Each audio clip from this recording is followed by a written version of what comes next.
Počas letných prázdnin zavítali do Ružinova mladí šachoví nadšenci, a to nielen zo Slovenska.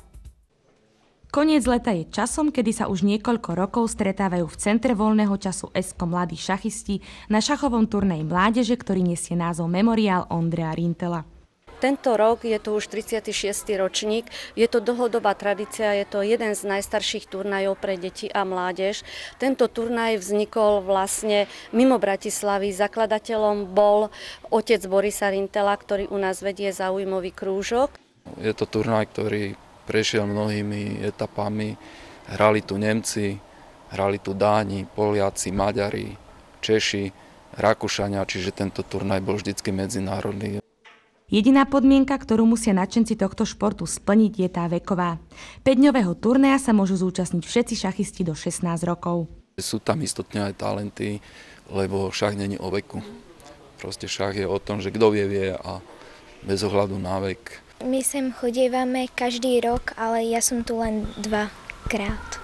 Vieš porovnať ten minulý rok a tento rok? Napríklad ako sa tebe darilo? Na tomto turnaji sa mi darilo horšie ako minulý rok,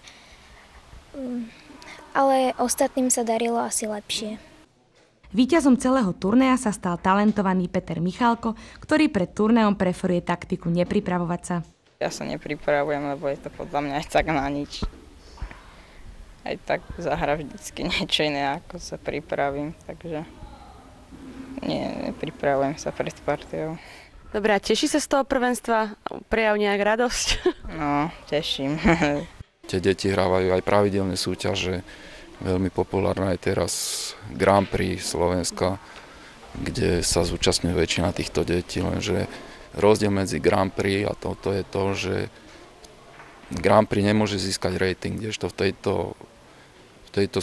tomto turnaji môžu získať rating. Deti tu získavajú úžasné skúsenosti a nielen tie skúsenosti, ale tu získavajú aj nové priateľstvá, nové kontakty a tá atmosféra na tomto šachovom turnaji je skutočne neopakovateľná.